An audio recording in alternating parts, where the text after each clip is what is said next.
बात करेंगे एक बहुत ही इम्पोर्टेंट टॉपिक पर जो कि है नॉलेज एंड करिकुलम के बारे में।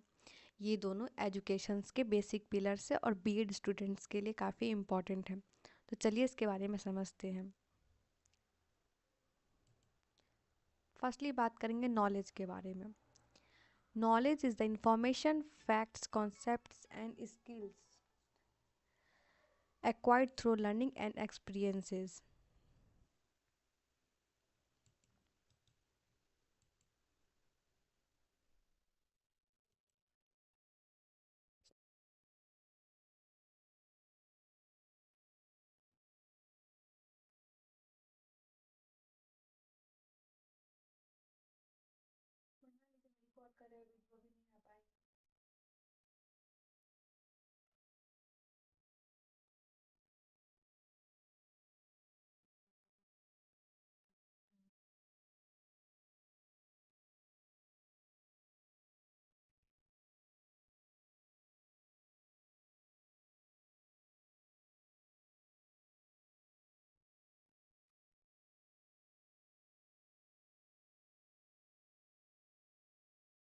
Hello everyone, welcome to the video.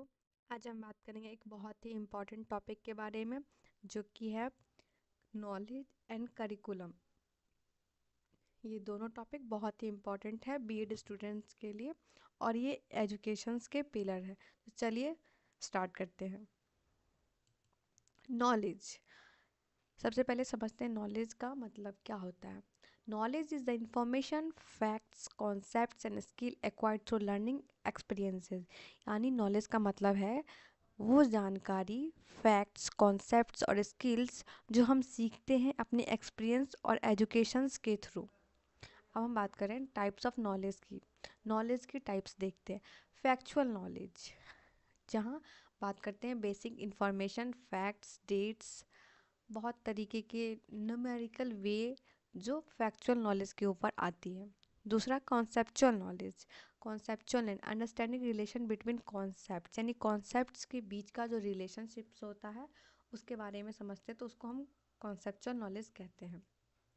Now तीसरा है प्रोसीड्यूरल नॉलेज, यानी कि कैसे काम किया जाता है उसके बारे में, वो होता है प्रोसीड्यूरल नॉलेज।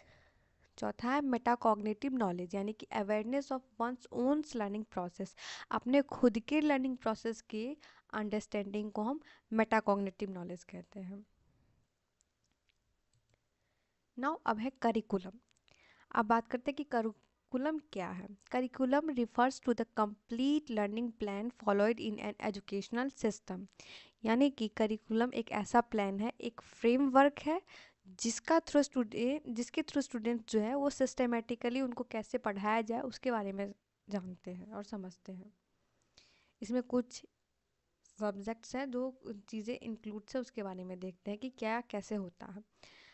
सबसे पहले subjects and topic taught in schools और कॉलेज, यानी कि क्या सब्जेक्ट पढ़ाया जाएगा उसके बारे में करिकुलम में बात की जाती है, कैसे पढ़ाया जाएगा उसके बारे में करिकुलम में बात की जाती है, कैसे स्टूडेंट्स का असेसमेंट होगा, उनका इवैल्यूएशंस होगा, ये सारी बातें करिकुलम के अंदर आती है। तो ये एक रोड मैप होता है लर्निंग के लिए। Now why is knowledge important in curriculum. तो अब हम ये देखते हैं कि नॉलेज का करिकुलम में होना क्यों ज़रूरी है। तो knowledge is the foundation of learning, it helps shapes the curriculum structure and objectives. यानी नॉलेज लर्निंग का फाउंडेशन है, करिकुलम्स के ऑब्जेक्टिव्स नॉलेज के बेसिस पर ही डिसाइड होते हैं।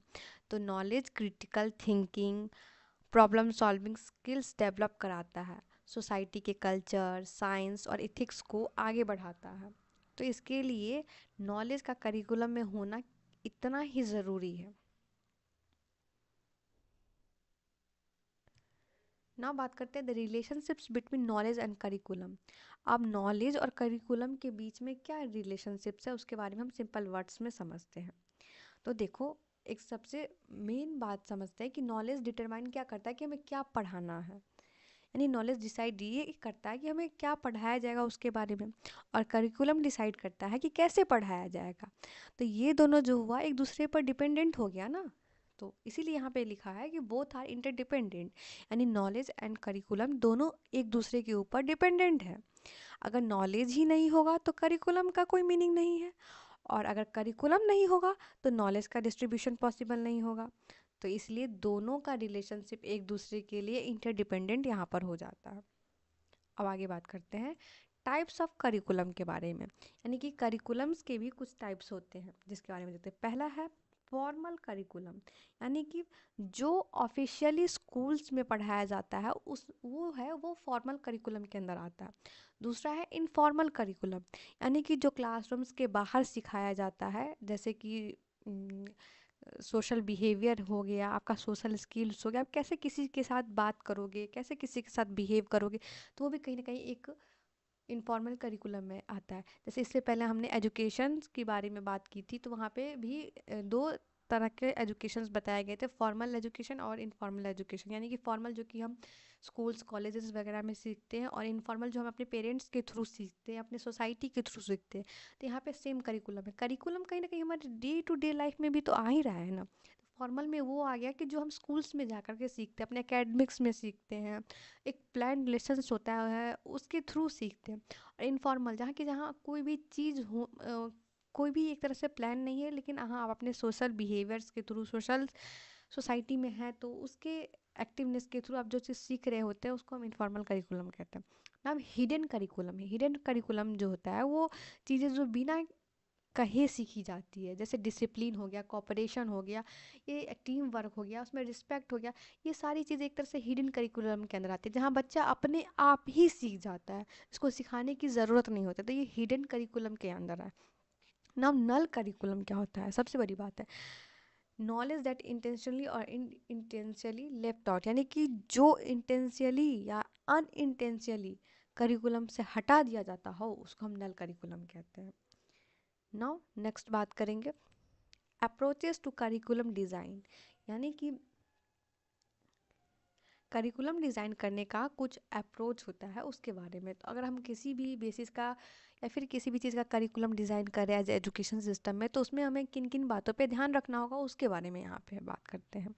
पहला है सब्जेक्ट सेंटर अप्रोच, यानी कि इसमें ये फोकस होता है कि सब्जेक्ट्स और एकेडमिक्स का कंटेंट कैसा बनाएं। मतलब आप किसी को पढ़ा रहे हो, किसी को समझा रहे हो, तो आपका कंटेंट, आपका सब्जेक्ट मैटर कर रहा है, उसके ऊपर ज़्यादा फोकस किया जाता है।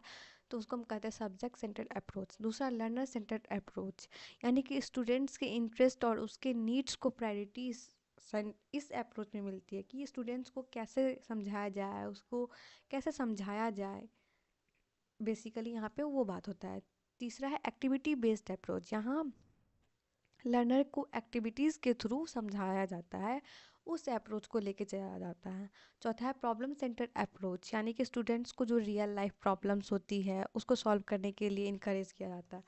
तो बेसिकली अगर हम करिकुलम डिज़ाइन करते हैं तो हमें इन चार बातों का अच्छे से ध्यान रखना पड़ेगा। पहला सब्जेक्ट सेंटर अप्रोच, जहाँ की हम एकेडमिक्स पे अपने सब्जेक्ट्स को कैसे डिलीवर कर रहे हैं, बच्चों के पास पहुंचा रहे हैं, उसके बारे में। दूसरा लर्नर सेंटर अप्रोच, यानी कि हम बच्चे को कैसे सिखा रहे हैं उसके बारे में। तीसरा एक्टिविटी बेस्ड अप्रोच, अगर हम लर्नर को सिखा रहे हैं तो उसको हम एक्टिविटी के थ्रू भी सिखाते हैं, रियल लाइफ एक्सपीरियंसेस के थ्रू भी सिखाते हैं, रियल लाइफ सिचुएशंस दिखा के भी सिखाते हैं। चौथा प्रॉब्लम सॉल्विंग, अब जब ये तीनों सारे स्टेप्स एक एक दूसरे के ऊपर फॉलो हो रहे हैं उसके बाद हम उनको प्रॉब्लम सॉल्व करने के ऊपर भी सिखाते हैं, उनको इनकरेज करते हैं कि वो अपने रियल लाइफ प्रॉब्लम्स, अपने कोई भी फैक्ट्स, कोई भी चीज़ वो कैसे सॉल्व कर सके इजी वे में, उसके बारे में सिखाते हैं। तो ये चारों अप्रोच इंपॉर्टेंट हो गया करिकुलम डिज़ाइन का। Now next challenges in knowledge and curriculum. अब चैलेंजेस क्या क्या फेस करने पड़ते हैं नॉलेज और करिकुलम में। तो करिकुलम बनाने वक्त भी बहुत सारा चैलेंजेस आता है, उसके बारे में बात कर रहे हैं यहाँ पे हम। सबसे पहले आउटडेटेड कंटेंट, यानी कि करिकुलम जो पुरानी नॉलेज पर बेस्ड हो गया होगा उसके बारे में आउटडेटेड। तुम देखो ना यहाँ पे आउटडेटेड लिखा है, मतलब पहले का ही जो कंटेंट पहले था उसके ऊपर, मतलब कोई अपडेट नहीं हो पाया कंटेंट उसके बारे में। दूसरा दूसरा ओवर एम्फेसिस ऑन एग्ज़ाम्स, यानी कि एग्ज़ाम्स का प्रेशर बच्चों के ऊपर काफ़ी होता है, जिस वजह से बच्चे अपने अंदर रोट लर्निंग को ज़्यादा ले आता है। अब एग्ज़ाम्स है तो एग्ज़ाम्स को क्लियर करने के लिए बच्चे ज़्यादा रटना प्रेफर करते हैं, समझने से ज़्यादा, कॉन्सेप्ट बिल्ड करने से ज़्यादा रटना ही उनको सही लगता है। तो ये एक चैलेंजेस हो जाता है नॉलेज और करिकुलम के बीच का। तीसरा है नेगलेक्ट ऑफ प्रैक्टिकल स्किल्स, जहाँ मतलब प्रैक्टिकल स्किल्स की कमी रियल लाइफ एप्लीकेशंस में नहीं होती है, इस वजह से भी होता है। दूसरा कल्चर बायस, यानी कि लोकल कल्चर और डाइवर्सिटी को इग्नोर करके हम एक बस अच्छा करिकुलम बनाने के चक्कर में करिकुलम बस फॉलो कर लेते हैं उसके बारे में ना। अब हम लास्ट में बात कर रहे हैं कि इन सब चीज़ों को हम इम्प्रूव कैसे कर पाएँ करिकुलम में। करिकुलम को बेटर बनाने का भी कुछ तरीका है, उसके बारे में बात करते हैं। पहला, कंटेंट को टाइम टू टाइम अगर हम अपडेट करते हैं, जैसे कि पीछे बात की कि आउटडेटेड कंटेंट हो गया, तो अगर हम उस जगह पे अपने कंटेंट को भी समय के साथ अगर अपडेट करें तो एक बेस्ट मतलब बेस्ट करिकुलम में बनेगा। दूसरा, थ्योरी और प्रैक्टिकल्स को बैलेंस करना रियल लाइफ स्किल्स के अकॉर्डिंग्स। करिकुलम को फ्लेक्सिबल और इंक्लूसिव बनाना। उसके बाद टेक्नोलॉजी और इंटरेक्टिव मेथड्स को यूज़ करना, जैसे बच्चे को उसके अंदर इंटरेस्ट बहुत ज़्यादा आ सके। और लास्ट है कि स्टूडेंट्स की क्रिटिकल थिंकिंग और क्रिएटिविटी को प्रमोट करना। तो ये सारा वे है जो इम्प्रूव कर सकता है करिकुलम को बेटर बनाने के लिए। तो अब लास्ट में देखिए, तो आज हम सब ने देखा कि नॉलेज और करिकुलम एजुकेशन सिस्टम के लिए कितना इम्पोर्टेंट है। नॉलेज का करिकुलम के बिना, एक तरह से बोल सकते हैं नॉलेज करिकुलम के बिना अधूरा है, और करिकुलम के बिना नॉलेज भी अधूरा है। एक दूसरे मतलब दोनों इंटरडिपेंडेंट है। जितना नॉलेज इम्पोर्टेंट है उतना करिकुलम भी, और जितना करिकुलम है उतना नॉलेज भी। तो नॉलेज और करिकुलम दोनों एक दूसरे के ऊपर सिस्टमेटिकली डिपेंडेंट है। अगर आपको ये वीडियो पसंद लगी, अच्छी लगी हो और हेल्पफुल लगी हो, तो लाइक और शेयर और सब्सक्राइब ज़रूर करें। तो फिर ठीक है, मिलते हैं अगली वीडियो में। Thank you.